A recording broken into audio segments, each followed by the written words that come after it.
Hello and welcome to another series of PR Go-Getters mini training.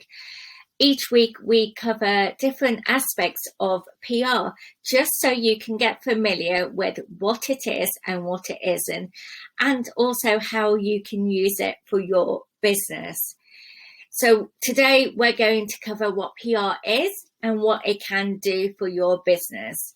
So if you're wanting to get started, if you're very new to PR, this is perfect training for you. And again, it's mini training series just to get you familiar with the concept of PR. If you're starting with PR, it's really important you know what it is and what it isn't. And it's totally fine if you have no clue what PR is. That is what you're here for.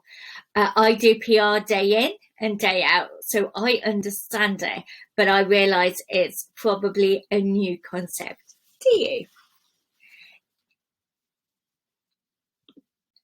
So Bill Gates said, and I love this quote, "If I was down to my last dollar of my marketing budget, I'd spend it on PR."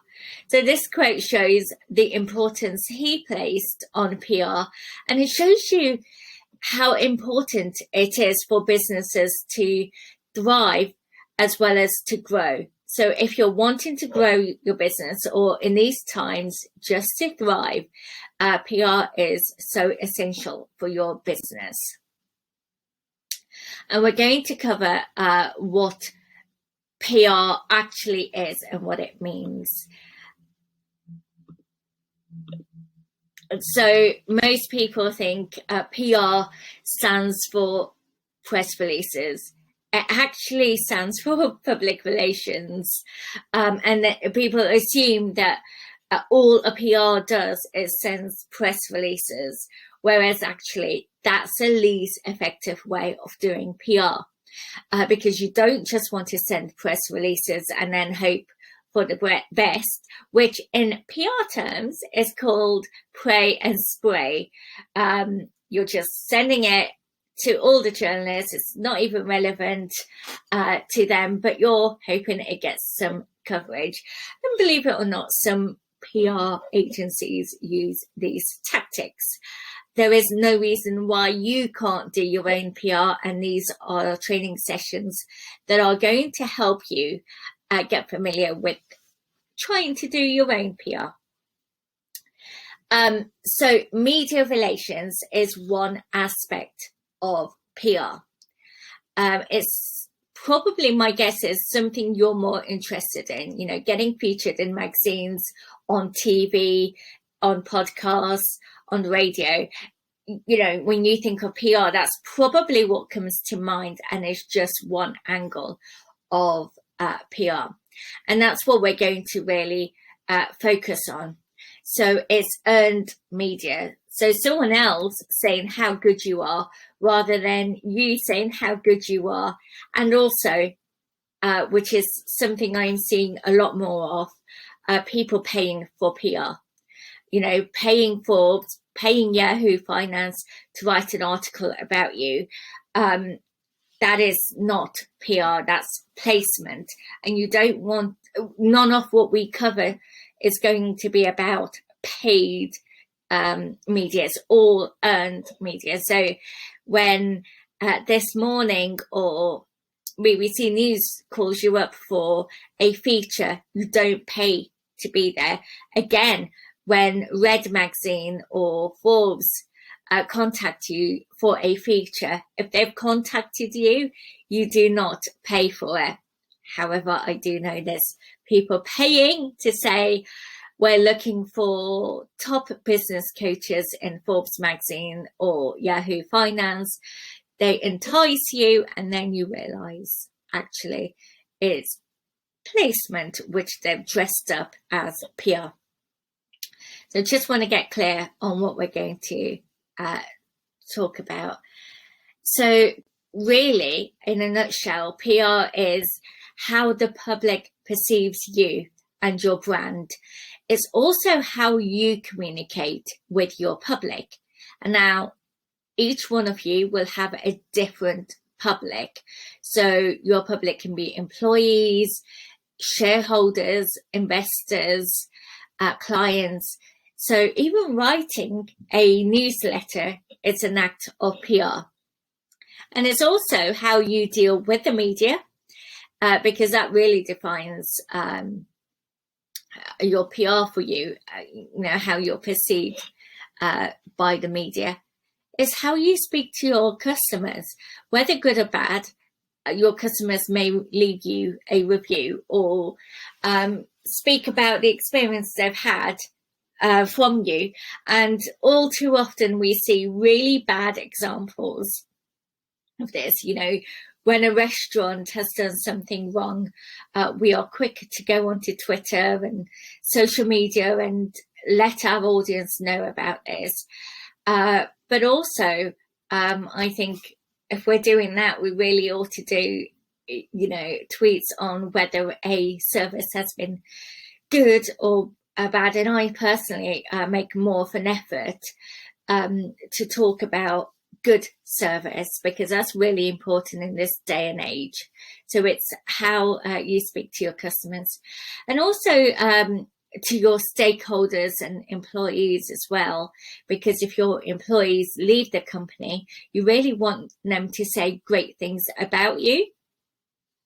And here is an analogy. I absolutely love this analogy, which is by S. Simon.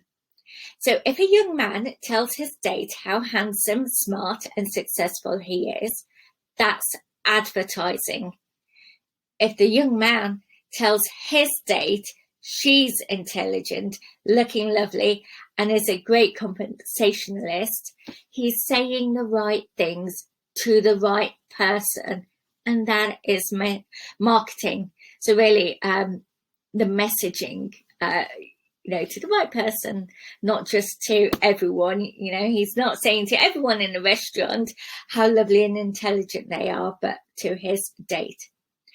And if someone else tells a young woman how handsome, smart, and successful her date is, that's PR.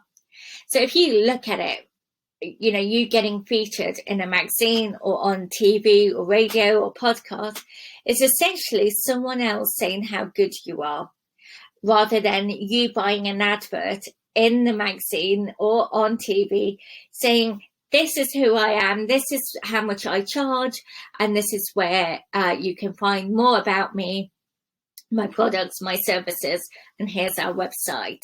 We get switched off by advertising. Now, I am not totally against advertising. I think Facebook advertising, social media advertising, well targeted, can really work well for you. However, if it's in print, we get switched off by that.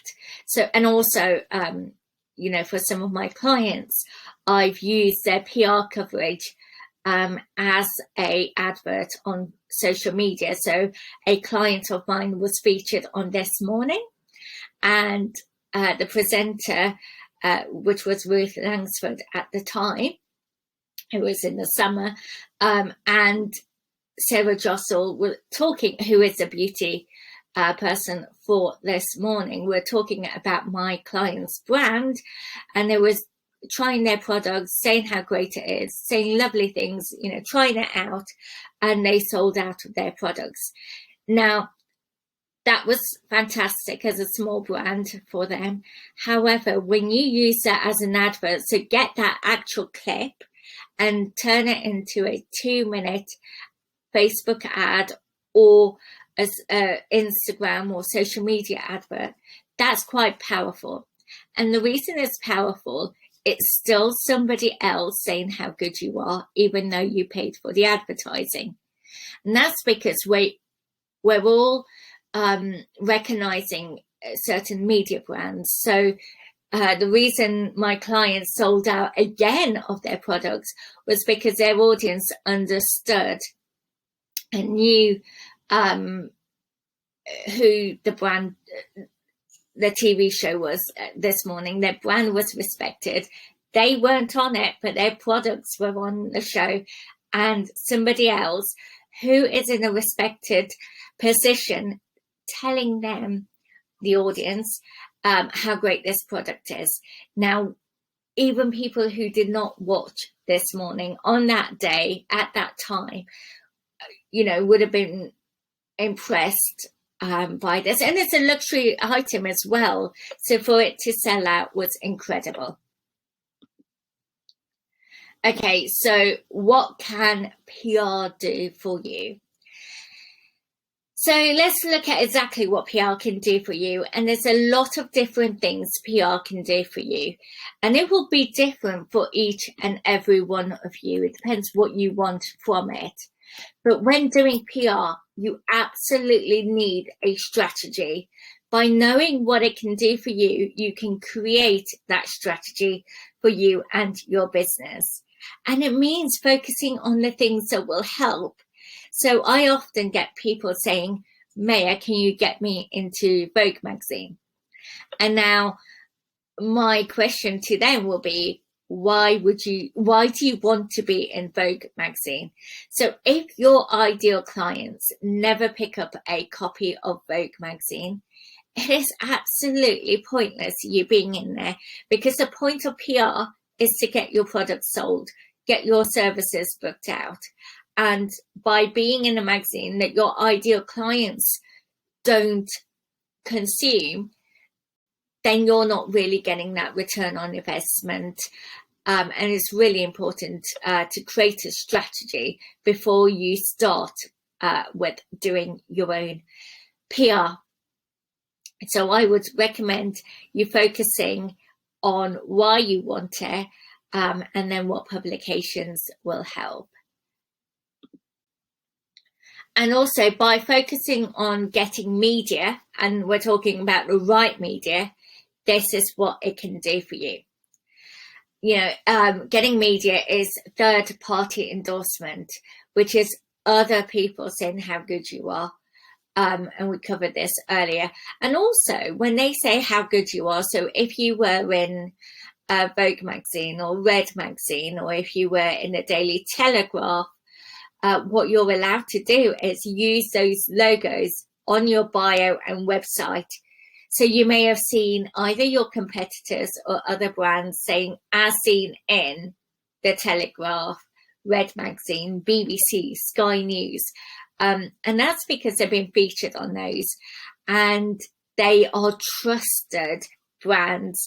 And I had a client who got some PR. They were a dog grooming business, and when they get new clients, they always ask them how they heard about them.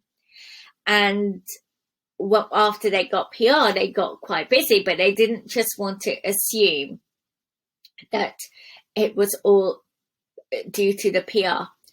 And when they asked one client in particular, how did you hear about us? And she had two companies in mind, two dog grooming businesses to go to. The reason she chose my client was because she had as seen in Hello magazine on her website. So we got the client featured in Hello magazine, and by featuring them in the magazine, now we couldn't, my client didn't have the NLA license, so she wasn't able to use that actual feature on her website. And maybe we'll talk about sharing your coverage, and careful if you haven't got your license, because you can get fined heavily. However, my client had as seen in Hello magazine, as well as other media that she'd been featured in. Now, this client of hers chose her because she recognized Hello magazine and actually said the words, well, if you were in Hello magazine, you must be good. So chose her over another brand. And it was nothing to do with prices. My client was a few pounds more expensive than this other business. However, it was a media that she'd been featured in that got her the client. Also, it's about reaching new and bigger audience. So we may do social media. You're here viewing me on social media in this training, but we are also limited by algorithms.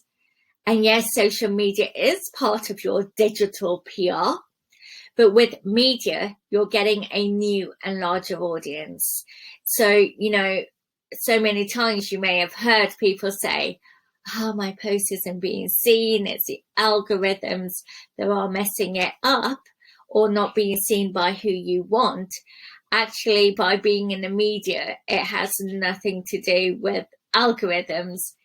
Yes, you can say it depends on who buys the magazine, but a lot of people, if you're going into monthlies, they get subscribed to the particular magazine, or buy it religiously if it's Grazia magazine or one of their favorite magazines, or if it's an online blog or newspaper site, they can go to it.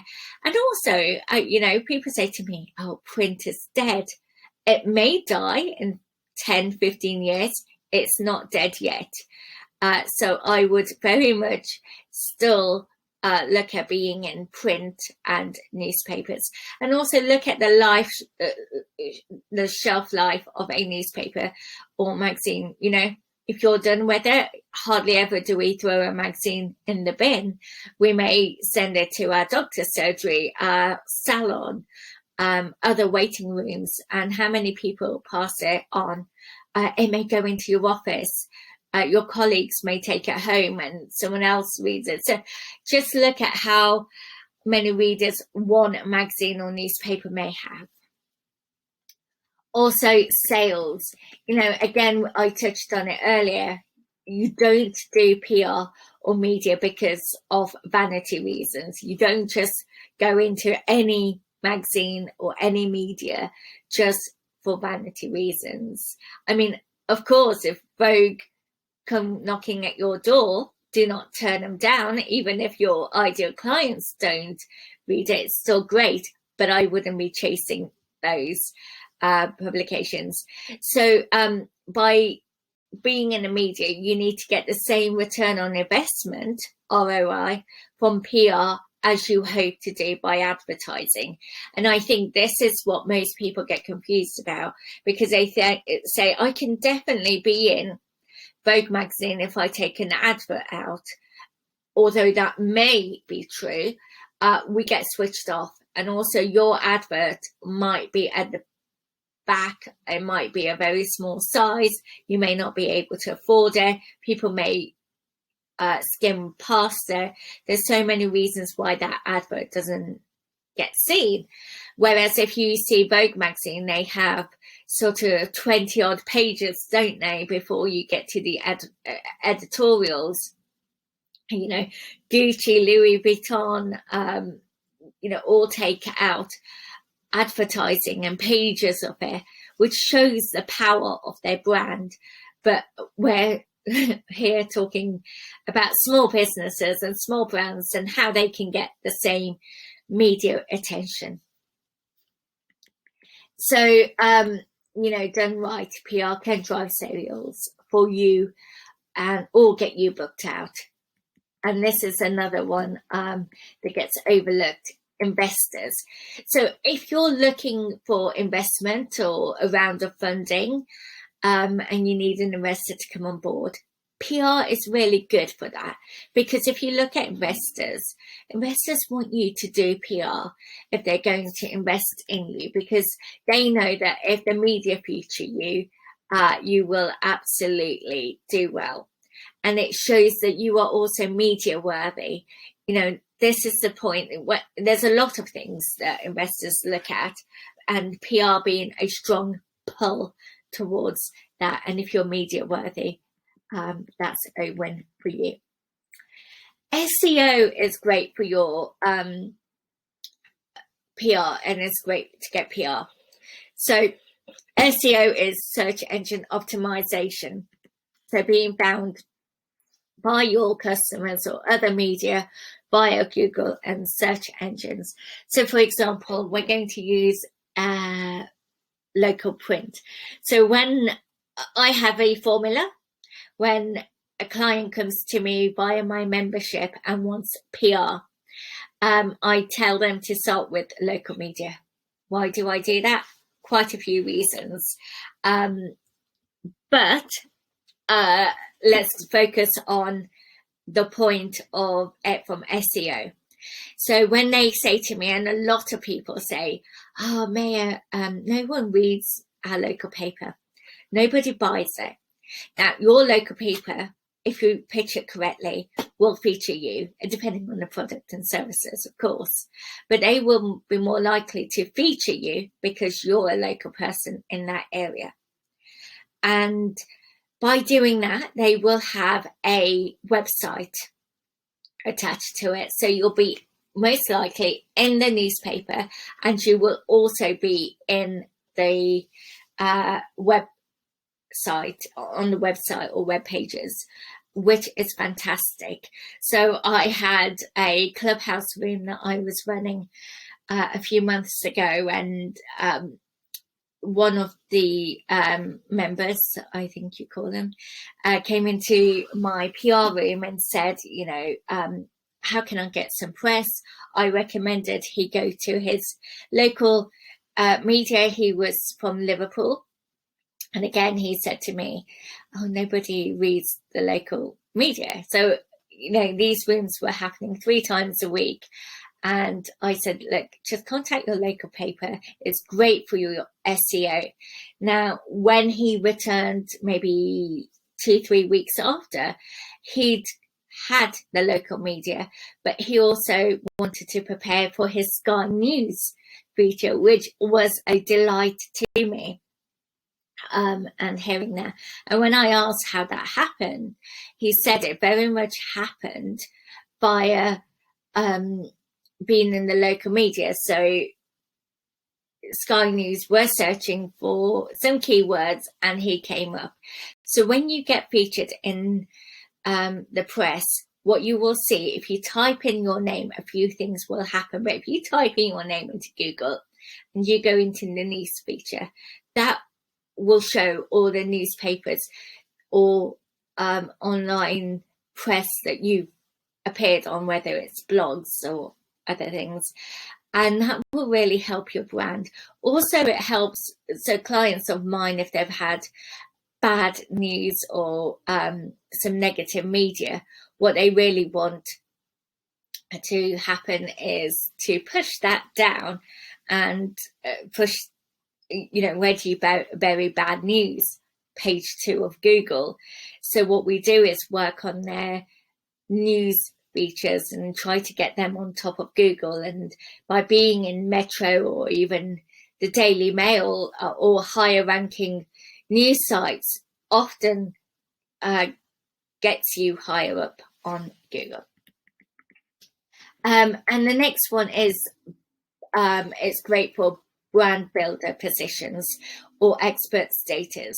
So if you're wanting to build your brand or you want to become known as a go-to expert, this is one of the key reasons to do PR. Let's look, for example, of names we all recognize. If you heard on a TV show, right, up next, we've got Martin Lewis, or no, sorry, I'm just giving that away. So if on a TV show you hear the words, up next, we've got the money-saving expert. Now, if you didn't know Martin Lewis, you do now because I gave it away, but you then know that because Martin Lewis has built his brand as a money-saving expert and the go-to person for that, the media use him constantly. He's got a great online presence. He's got a great media and TV presence and his own show. So much so that if you hear, and I have heard on Clubhouse saying, hey, I'm so-and-so and I'm the money-saving expert, you immediately, and this person who said it was a woman. So you immediately think, no, you're not Martin Lewis. So you can easily build your brand and be an expert within your industry. Again, with Simon Calder, who's a travel journalist or travel expert, he writes for a newspaper, but he also has TV presence as well when there are news. But look at yourself, for example, if you help people with bereavement, now when there is a celebrity dealing with a bereavement, and how it is with the media, they cover certain news stories for absolutely ages. So when the Queen's husband, Prince Philip, passed away, there were news stories about how the Queen may be dealing with bereavement, especially with lockdown and COVID. And if a news channel was doing that feature, where it may be 3-4 days after his passing, they would want a bereavement specialist. If you look at a magazine, and especially with lockdown, bereavement was something that was being covered quite a lot. Now, if you help people through bereavement, whether you're a bereavement specialist or a life coach that helps with bereavement, you can give their readers, a magazine's readers, or a podcast listeners, some expert tips on how to deal with bereavement and how their readers can help. And now this would be a very newsworthy feature